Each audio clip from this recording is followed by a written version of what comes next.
नमस्कार, आप देख रहे हैं न्यूज 24 में आपके साथ पूजा राठौर शर्मा। कर्नाटक में बीजेपी की हार के बाद विरोधी दल अचानक एक्टिव हो गए हैं। क्या 2024 बीजेपी के हाथ से फिसलता जा रहा है? कर्नाटक के नतीजों के आने वाले 5 राज्यों के चुनाव पर क्या असर पड़ेगा? क्या दक्षिण भारत से बीजेपी पूरी तरह खत्म हो जाएगी? इन तमाम सवालों का जवाब ढूंढती हमारी ये रिपोर्ट देखिएगा। दोनों हाथ ऊपर करके मेरे साथ बोलिए, बजरंग बली की, बजरंग बली की, बजरंग बली की।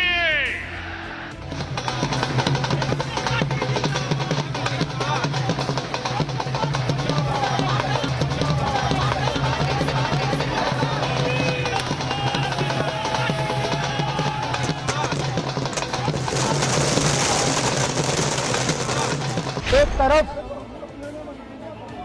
क्रोनी कैपिटलिस्ट की ताकत थी, दूसरी तरफ गरीब जनता की शक्ति थी और शक्ति ने ताकत को हरा दिया। कर्नाटक की हार सिर्फ हार नहीं है, 2024 के चुनाव लड़ने की हिम्मत पर चोट है।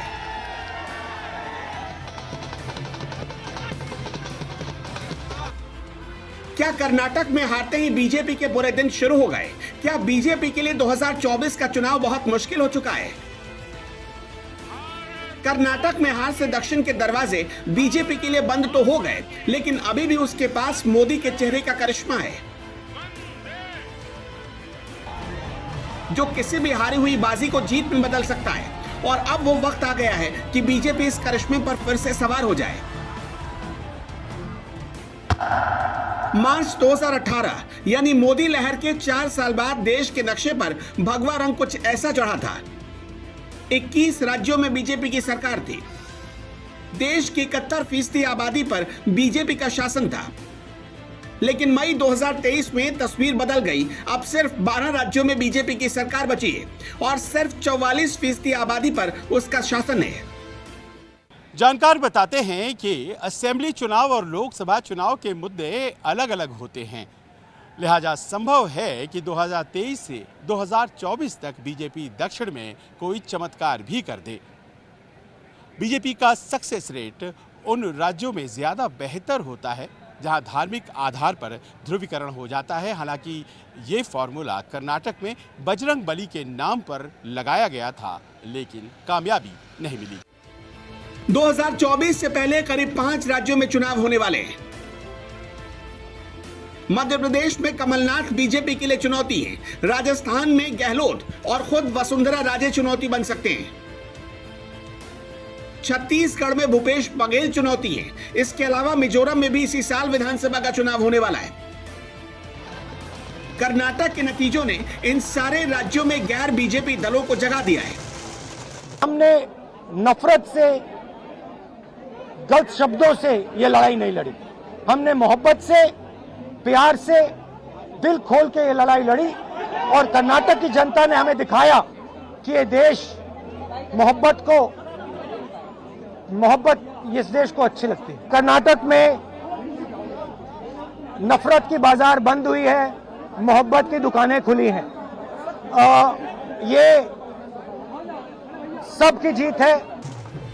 वैसे कर्नाटक में पिछले 35 साल की रवायत ही कायम रही। इसका मतलब है कि जो सरकार में है वो चुनाव के बाद विपक्ष में होगा। यह चुनाव कांग्रेस और बीजेपी दोनों के लिए महत्वपूर्ण माना जा रहा था, क्योंकि यह दक्षिण भारत का इकलौता ऐसा राज्य था जहां बीजेपी किसी भी तरह सत्ता पर आई थी। यहां से दूसरे दक्षिण राज्यों में पार्टी के लिए एक कॉरिडोर खुलने की उम्मीद थी, लेकिन यह रास्ता उसके लिए फिलहाल बंद नजर आ रहा है। दक्षिण भारत में कर्नाटक जैसा होल्ड किसी और स्टेट में बीजेपी नहीं बना पाई। तमिलनाडु और केरल में बीजेपी पहले से ही हाशिए पर खड़ी है। इसलिए बीजेपी को कर्नाटक से काफी उम्मीदें थीं और इसी वजह से पीएम मोदी और बीजेपी ने कर्नाटक को बचाने के लिए अपनी पूरी ताकत झोंक दी।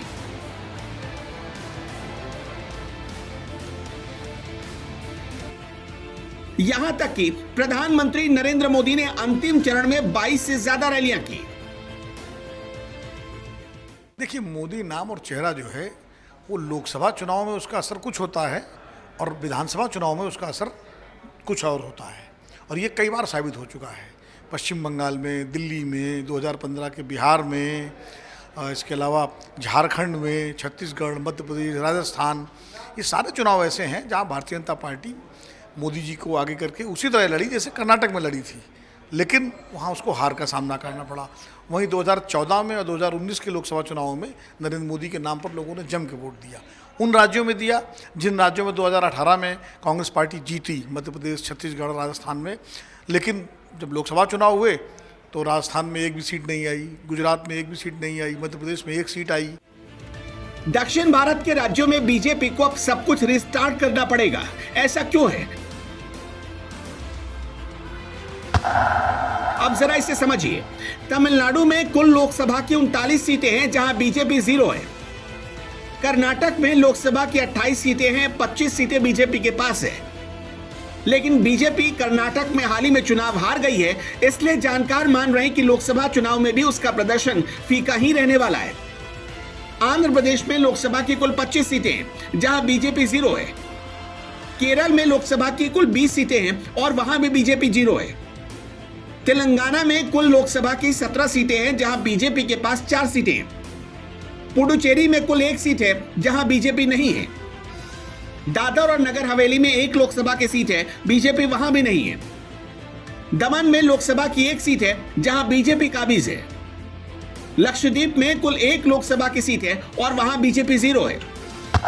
दक्षिण भारत के 5 राज्यों और 4 केंद्र शासित प्रदेश को मिलाकर कुल लोकसभा की 133 सीटें हो जाती हैं। इनमें से बीजेपी के पास सिर्फ 30 सीटें हैं और अगर कर्नाटक को हटा दें तो बच जाती हैं सिर्फ 4 सीटें। बाकी की 103 सीटें गैर बीजेपी दलों के पास है। कर्नाटक में हार का सीधा मतलब हुआ कि बीजेपी साउथ के इलाके में पहले से और कमजोर हो गई। ऐसे में अगर बीजेपी को लगातार तीसरे दफे 2024 में लोकसभा चुनाव जीतना है तो उसे सबसे ज्यादा भरोसा उत्तर के राज्य और पश्चिम के महाराष्ट्र और गुजरात जैसे राज्यों पर करना पड़ेगा। लेकिन अगर इनमें से कुछ राज्यों में कांग्रेस बेहतर नतीजे लेकर आती है तो फिर बीजेपी के लिए दिल्ली के रास्ते में कई रुकावटें आ सकती हैं। जो अभी 5 राज्यों के चुनाव तो तुरंत होने हैं, जिसमें छत्तीसगढ़, राजस्थान, मध्य प्रदेश, तेलंगाना और मिजोरम। अब इनमें भी कांग्रेस मुझे लगता है इसी रणनीति के साथ जाएगी। राजस्थान में तो उसकी अपनी सरकार है तो वहाँ उसको एक नई रणनीति बनानी पड़ेगी, क्योंकि एंटी इनकम्बेंसी जो भी होगी वो कांग्रेस की सरकार के खिलाफ होगी। यही छत्तीसगढ़ में भी होगा। लेकिन मध्य प्रदेश में कांग्रेस निश्चित रूप से वहाँ की जो शिवराज सिंह चौहान की सरकार है उसके खिलाफ एंटी इनकम्बेंसी मुद्दे को जो है बड़े कैश कराएगी, कोशिश करेगी। राजस्थान, छत्तीसगढ़ में वो राज्य सरकार की जो उपलब्धियां हैं, जो उनके काम हैं, जो उनके वादे उसने, उन पर ज़रा फोकस करेगी कि और ज़्यादा राज्य के हित की बात करेगी। बीजेपी को उम्मीद थी कि कर्नाटक में जीत का असर बाकी दक्षिण के राज्यों के साथ साथ 2024 के नतीजों पर भी पड़ेगा। यही वजह थी कि पीएम मोदी ने कर्नाटक के साथ साथ केरल में भी रोड शो किया था। बीजेपी की यह रणनीति केरल के आने वाले चुनाव और कर्नाटक चुनाव को देखते हुए अपनाई गई थी। लेकिन ना तो कर्नाटक हाथ लगा और न ही ऐसी संभावना बन पाई कि केरल में रास्ता खुल पाए। ऐतिहासिक जय है। सारे हिंदुस्तान में आम लोग जश्न मना रहे हैं। कर्नाटक के आम लोग ये भ्रष्टाचार के चलते आपको कर्नाटक से ही निकल दिए हैं। मतलब राहुल गांधी जी को आपने बाहुबली की दम पे डिस्क्वालीफाई किया और राहुल गांधी जी अपने प्रचार में शुरू जब किए थे भारत जोड़ो नफरत छोड़ो, उससे आपको कर्नाटक में डिस्क्वालीफाई कर। येदियुरप्पा जी कभी कंफर्टेबल नहीं थे। ये उनका बड़प्पन है कि वो हार स्वीकार कर लेंगे। स्वीकार तो उनको करना चाहिए जो सबसे बड़े चेहरे के रूप में घुसे पड़े थे कर्नाटक में। मणिपुर जल रहा था, उन्होंने कर्नाटक नहीं छोड़ा। वो जो हमारे प्रधानमंत्री जी हैं उनकी ओर से भी एक मैसेज जाएगा ना तो लोकतंत्र मजबूत होगा। स्वीकारोक्ति वहां होनी चाहिए, लेकिन वहां तो है ही नहीं। दिल के बहलाने को गालिब ये ख्याल अच्छा है। मैं और क्या कहूं हिमांटो जी को, उनको अपने कर्नाटका में दिए गए भाषणों को देखना चाहिए। वो जो धार्मिक ध्रुवीकरण, नफरत और घृणा की फसल उन्होंने कितनी लगाने की कोशिश की, उस पर भी टिप्पणी आई है। कर्नाटक तो झांकी है और पूरा हिंदुस्तान बाकी है, पूरा देश बाकी है। कर्नाटक ने एक ऐसा दरवाज़ा खोल दिया है देश के लिए कि कर्नाटक की सामान्य जनता ने दिखाया है कि यहाँ की सामान्य जनता, देश की सामान्य जनता तानाशाही का पराभव कर सकती है, पराजित कर सकती है।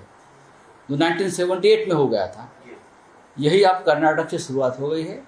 इसलिए हमने कर्नाटक की जनता का अभिनंदन किया। बीजेपी की मुश्किल यही कम नहीं होती, उसके सहयोगी दल भी उसका साथ छोड़कर लगातार जा रहे हैं। अकाली दल हाथ से निकल गया, सालों पुराना शिवसेना से रिश्ता टूट ही गया। उद्धव ठाकरे फैमिली अलग हो गई, नीतीश कुमार की जेडीयू बीजेपी का साथ छोड़कर अलग हो गई। ऊपर से नीतीश कुमार अब घूम घूम कर एक नया गठबंधन तैयार कर रहे हैं ताकि 2024 में बीजेपी को रोका जा सके। अभी बीजेपी जिन राज्यों में अच्छे पोजीशन में है, वहां की हालत देखिए। गोवा, गुजरात, महाराष्ट्र, हरियाणा, मध्य प्रदेश, उत्तर प्रदेश और उत्तराखंड। इनमें से 3 राज्य तो ऐसे हैं जहां बीजेपी के खिलाफ जनादेश आया, लेकिन जोड़ तोड़ से वहां बीजेपी सत्ता में वापस आ गई, जैसे कि मध्य प्रदेश और हरियाणा। बीजेपी को 2019 के लोकसभा में कुल 303 सीटें मिली थी। इनमें बिहार की 40 में से 17 लोकसभा की सीटें, उत्तर प्रदेश की 80 में से 62 लोकसभा की सीटें, पश्चिम बंगाल की 42 में से 18 लोकसभा की सीटें, महाराष्ट्र की 48 में से 23 लोकसभा की सीटें, मध्य प्रदेश की 29 में से 28 लोकसभा की सीटें, गुजरात की 26 में से 26 लोकसभा की सीटें, राजस्थान के 25 में से 24 लोकसभा की सीटें, ओडिशा की 21 में से 8 लोकसभा की सीटें, असम की 14 में से 9 लोकसभा की सीटें, झारखंड की 14 में से 11 लोकसभा की सीटें, छत्तीसगढ़ की 11 में से 9 लोकसभा की सीटें, हरियाणा में 10 में से 10 लोकसभा सीटें और उत्तराखंड की 5 में 5 लोकसभा सीटें। ये सारी सीटें बीजेपी के पास गई थी। यानी जिन राज्यों में बीजेपी मजबूत दिखती है, वहां कुल 365 सीटों में से 250 सीटें अकेले बीजेपी के पास हैं। ये 13 राज्यों की तस्वीर है, जहां सिर्फ 7 राज्यों में बीजेपी की सरकार है। भारतीय जनता पार्टी के पास अगर सबसे ज़्यादा कोई करिश्माई चेहरा है तो प्रधानमंत्री नरेंद्र मोदी जी का ही है। और यही वजह है कि अब मैं कर्नाटक की अगर बात करूं तो शायद अगर मोदी जी इस तरह से सघन चुनाव प्रचार नहीं करते तो बीजेपी की सीटें 50 से भी कम होती, हो सकता है 40-42 के आसपास ही रह जाती, जिस तरह का माहौल कर्नाटक में था। तो जो भी 10-15-16 सीटों का इजाफा, 15-20 सीटों का इजाफा हुआ है भारतीय जनता पार्टी की सीटों में कर्नाटक में, खासकर जो मार्जिनल सीटें कांग्रेस पार्टी हारी है, एक सीट तो 16 वोट से हारी बेंगलोर में, तो वो निश्चित रूप से उसका श्रेय तो नरेंद्र मोदी जी को देना पड़ेगा कि उनके इस प्रचार की वजह से भारतीय जनता पार्टी की हार तो बहुत करारी हुई, लेकिन फिर भी थोड़ी इज्जत बच गई। नीतीश कुमार जो अलायंस बना रहे हैं, उसमें सबसे ज्यादा फोकस साउथ इंडिया पर ही है और दूसरा फोकस है यूपी, बिहार और पश्चिम बंगाल वाले पॉकेट पर।